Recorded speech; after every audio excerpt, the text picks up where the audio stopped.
Hey YouTube, after releasing my previous video on the upcoming alpha event tips, I've received comments like, what memories is good on alpha? And Barton isn't that good. So in this video, I'm going to go deeper into this topic and hopefully giving you the facts so that you can make the most informed decision. But before that, if you like content like this, do consider giving that free like to the video and subscribe to receive notifications and all the good stuff because I literally just found out that I can't post on Reddit.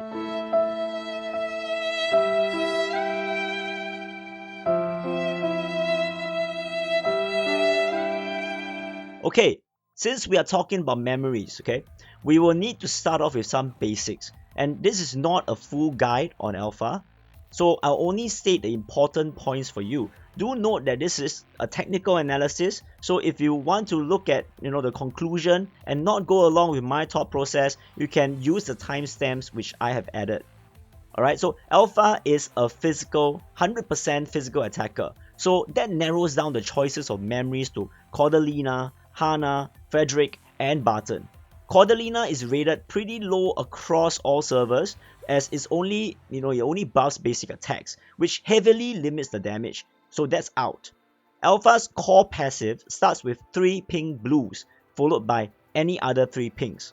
So if she is SS and above, preferably, you will want to do a 3 ping blue with 3 ping reds, as that will further increase her damage. So this core passive of hers is really important, as it will firstly allow her to dodge and enter a sword wave mode.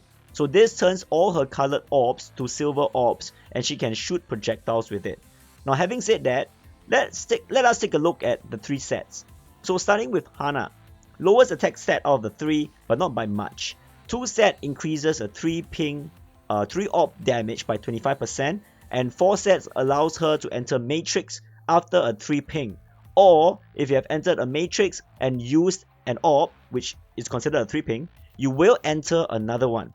Now on paper, this looks really good for Alpha, as she needs 2 3 pings to enter her sword mode, and those 2 3 pings will also get a 25% damage buff.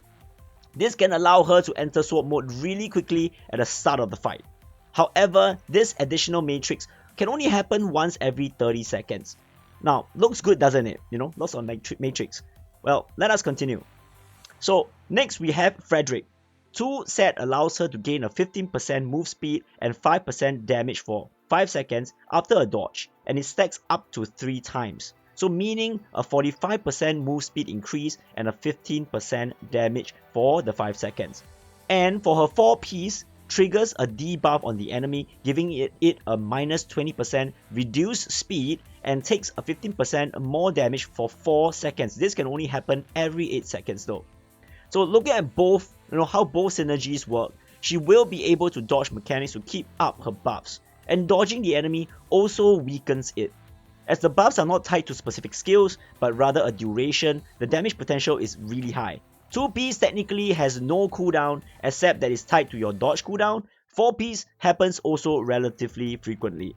Now this is considered by many veterans as the best memory for her. However, the challenge here would be to maintain her buff and also lining up the 4-piece bonus to unleash her wrath. Now this is where skill comes into play, as it requires great timing and precision. Now the third set we have is Barton, supposedly made for Alpha. Now 2-piece increases the crit rate and physical damage by 5%, and 4-piece allows her physical attack to gain a 2% crit every time she doesn't crit, and stacks up to 20%. Now this will reset every time she crits, and she also gets a 5% damage increase when she lands a crit, and that goes up to 15%, now lasting 3 seconds. What a huge chunk of words there. So we can see that this is like a crit build for her. Given that she does a lot of hits for her attacks, it is relatively easy for her to crit, especially when she's hitting multiple enemies. Any single crit on them will refresh her buff as long as she's attacking the enemy. Now the damage potential here is great, with more crits and also having the 15% damage buff.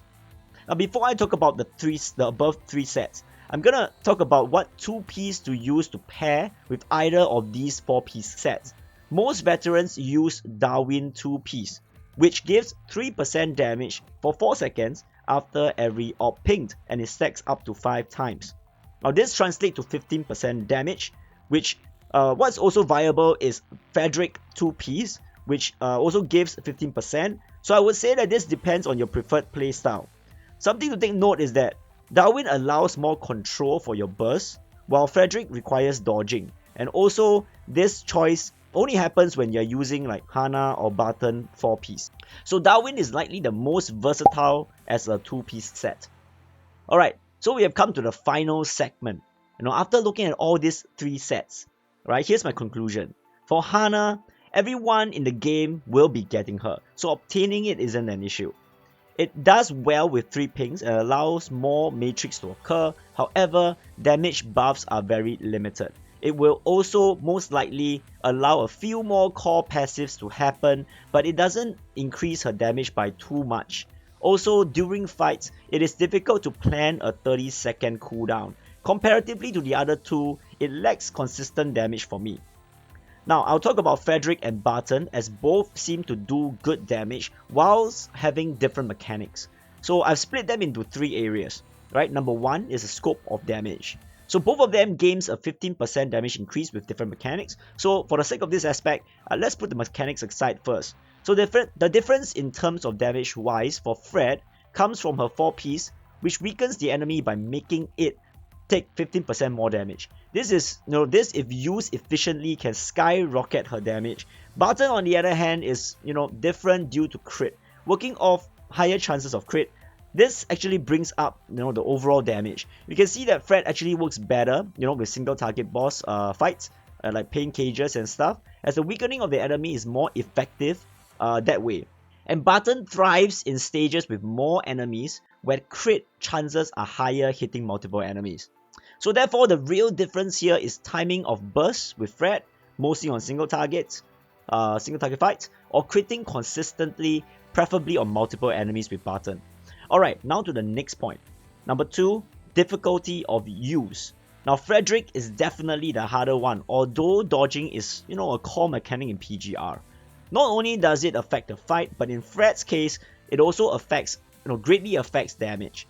So there's a video made by the PGR legend Rexland, shout out to him, and in his video about dodging, he talks about the cooldown times and how to use it effectively. I've left it in the link in the description down below, so if you definitely check it out.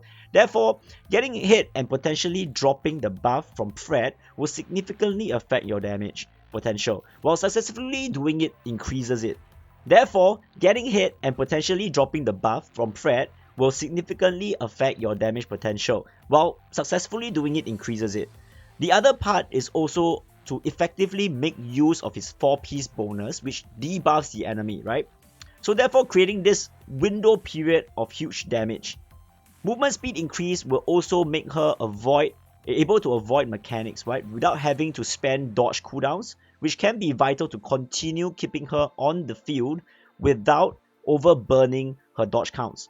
And you will always want to capitalize on all these, which said by veterans, is very skill based. Barton on the other hand is not as punishing.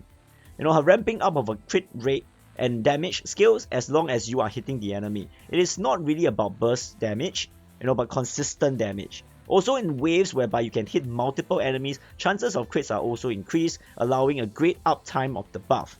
However, on stages where there's a lot of dodging and avoiding, it will affect Barton, and therefore that will be a better situation for Fred. And lastly, I would like to say that this is also a very important point, and it has to be taken into consideration, and that is the ease of acquisition. Right, Barton is fully farmable in this event, and you can max it with 12 copies for Alpha. Fred on the other hand is much harder to acquire, and it depends on how lucky you are with the memory farm stages. Who knows how long you actually take to farm up that 4-piece Fred and 2-piece Darwin on a specific slots that you want. By the way, if you want Darwin, right, so it works best, Darwin works best on slots 1, 2 or 3. Okay, so do take note of that. Now it is arguable that due to the ease of getting Barton now, your Alpha can potentially help you with much more content right now compared to needing to wait for Fred. Now all in all, Given the Fred or Barton questions, right, I would say this. If you don't mind waiting for maybe a couple of months, one challenging gameplay and be the best, while don't mind failing at or getting laughed at. Okay, I'm sorry. I don't mean that for everyone. I'm pretty sure most of you are better players than me. Want to do better at single target fights? Frederick is the girl for you. Now, if you want to start owning with Alpha right after getting her, I can totally understand since I've been holding it in and suffering with my characters right now. And doing well would include getting more, like better scores for most content for now. So doing decently well in everything. Do well in multiple enemy fights. You don't really... You hate complex mechanics in the game. Well, PGR is complex enough, isn't it? So you want the ease of the gameplay. Then I would say that Barton is the one for you. Alright, so this comes to the end of the video. Now, if you found it useful, don't forget to drop the like so that more awesome people like you can find this information. Now, I can't really post my videos anywhere, so my fate really depends on you. Anyways, I would like to thank everyone who watched and commented on my previous video. I've learned a lot from you people, and let's build an awesome community together.